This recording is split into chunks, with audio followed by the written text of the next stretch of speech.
on government book, please, is that we have students on government scholarship, not only in the UK, and now I've confirmed that elsewhere across the world, who are owed stipends. Now, we're putting their letters of scholarship as well as what the stipends are on the screen for you, and you'll get to know. Now, what is key is that many of these students have had to go through some difficulties. We have them also joining us, and then we'll come and make some. We'll speak to the Registrar of Scholarship as well, Kingsley. Now, do we have any of them joining us? Good morning to you. And they are joining us on anonymity. Good morning. Good morning, Roland. Okay.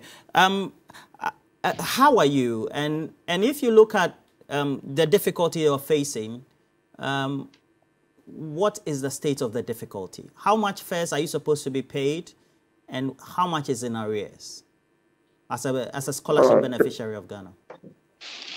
Thank you very much, Roland, and for this opportunity. I must say that the situation here is very difficult, very, very challenging for us. Some of us, currently as we are here, we are being evicted from our accommodation. Okay. Some of us have also, unfortunately, have been reported to the debt collectors. And that is creating so much difficulties for us, and we are unable to even concentrate on our studies.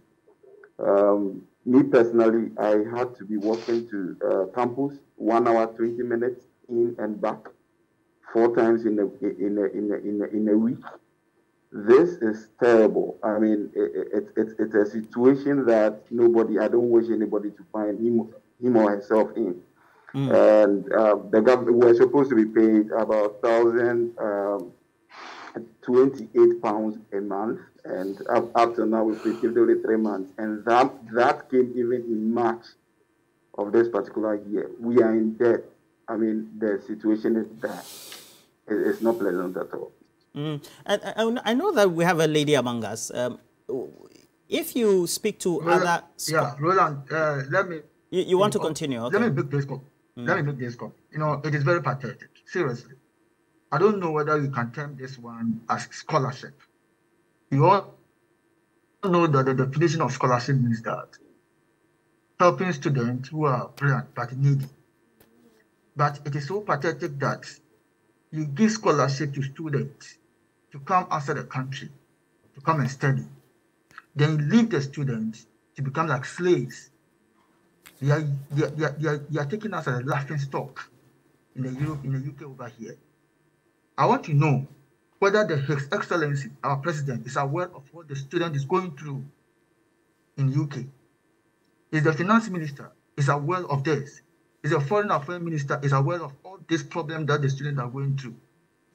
The most especial thing is that our ladies, the kind of work that they are doing before they can feed, it is very, very bad.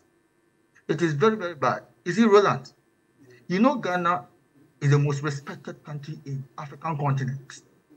Have you ever heard about any of the other countries, whether to say Gambia, Togo, even Niger, as they are going through a kind of crisis, that their students are complaining that their government is unable to pay their stipends? Have you ever heard of this thing before? Why is it that every day is Ghana? Every year is Ghana. Students are complaining. Are you saying that this is a recurrent problem? I am telling you, it has been happening from 2017 coming.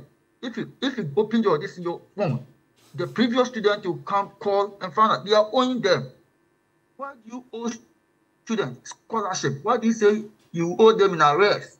Okay. The question is, if there's no money, why do you give scholarship to students? Let me tell you, let me reveal some things over here to you. Most of Ghanaian students have been going to Home Office UK to beg for money. Look at how they are disgracing Ghana in UK. Okay. As we speak, some students have been handed themselves to the police to get a place to sleep. Some students are sleeping in the library. This is very pathetic. All right. Why all this is happening? All right. Now, I know that you're supposed to be having a scholarship secretariat or an office that you have to liaise with. Can I have the next student? Of course, all of them are speaking on anonymity because, please, is it possible that perhaps you haven't gotten in touch with the secretariat that you're supposed to liaise with as students?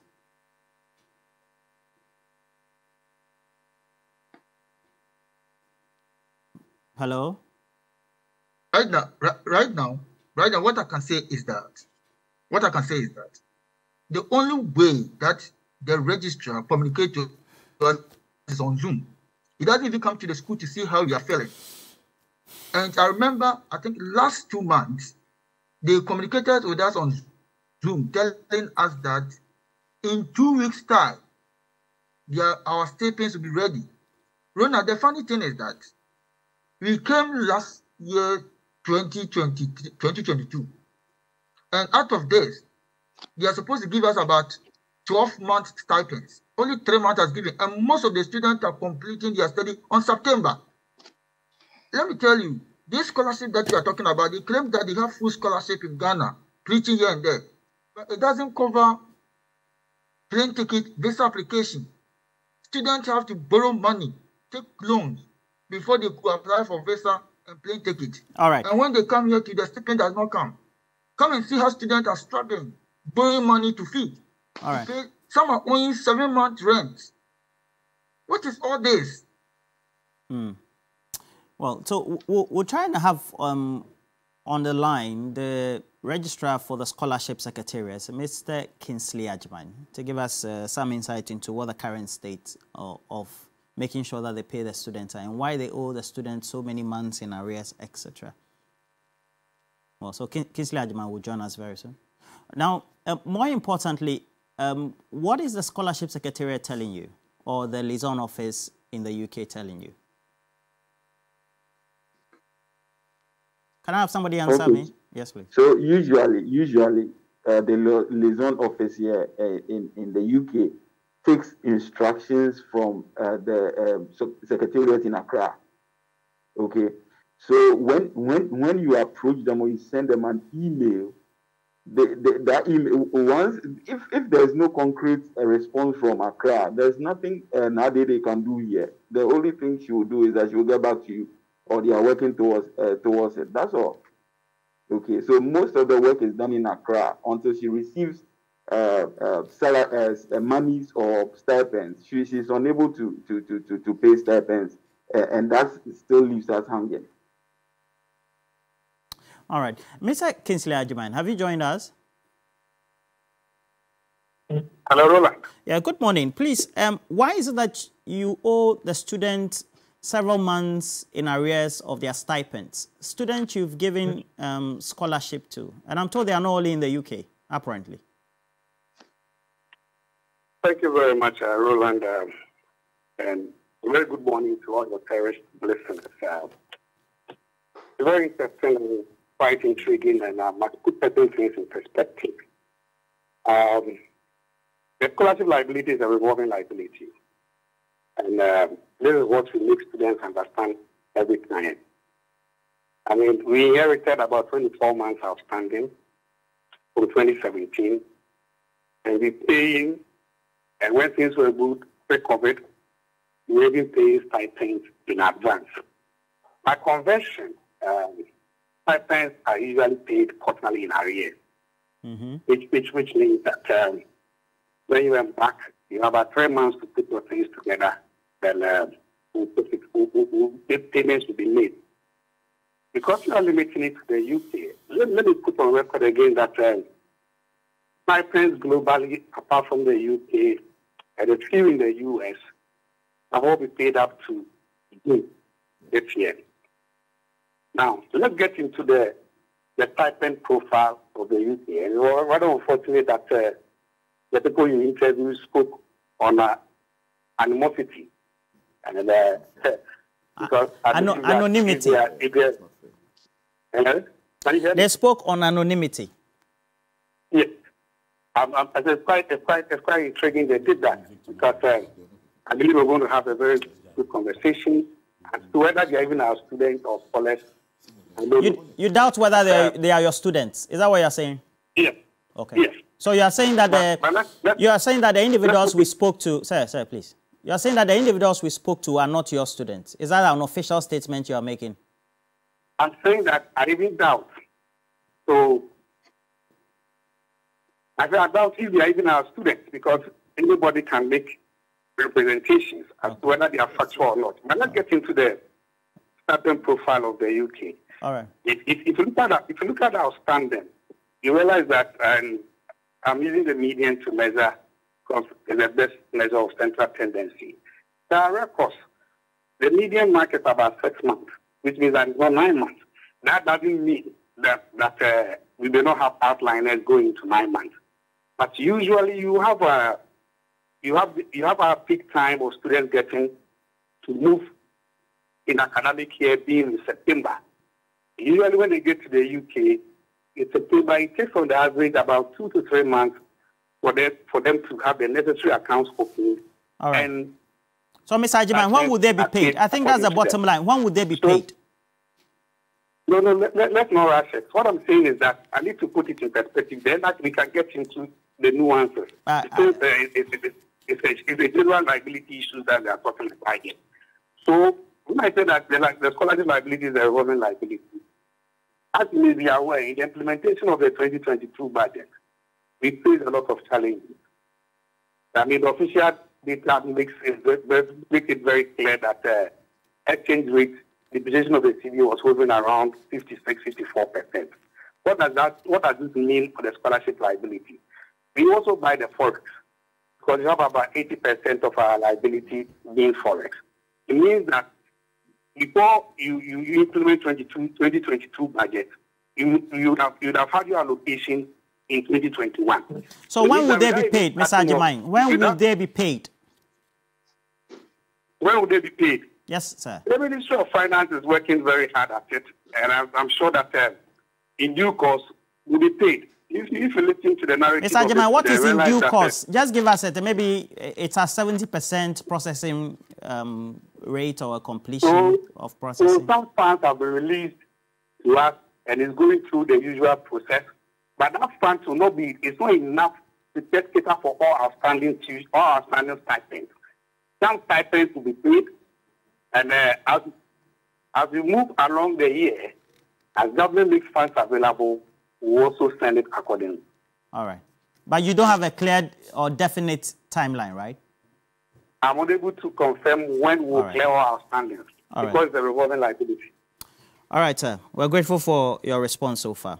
And thank you. For you, the students as well, can you all tell me whether you're students on government scholarship across the UK? Let me hear from all of you, the two of you who spoke. Of course, Roland, we are students. Okay. I know that you're students, in the UK. All right. Thank you very much for interacting with us. But you've been on scholarship before. How is it like? No, I've never been on scholarship. Okay. Yeah, so you were in the UK. You paid? Yes. Okay. So for those, what were your experiences? Which years were you there? No, I did mine online. You did online? Yes, I went and graduated. At Salford University. Okay. You know. So what's the burden on students in the UK who are on government scholarship usually? So I have come across this particular story quite frequently in the course of my work. If you heard Registrar very well, he said that as at the time we came into office, there was 24 months arrears already lying down, which were unpaid. So we came to clear it. The story about delay in payment has been a recurrent one over the years, not to say that it is good in any way.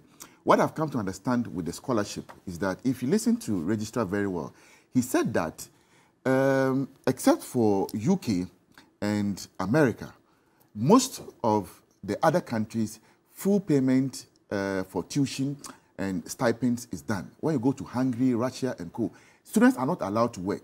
But those in the UK and America, they are given 20 hours a week to work. So there's a certain presupposition that they have some allowance. So you're saying it is normal to hold up. Are you saying it is normal then? I'm not saying so, but I'm saying that these are some of the calculations. So I know for a fact, if you ask, that's why I also think that it was a little bit unfair to interview them on anonymity because we needed to know we needed to protect their identity. I don't think anybody would go hunting anybody because we also needed to be sure who they are. I can tell you on authority they are students. Yeah, but their tuition has been paid.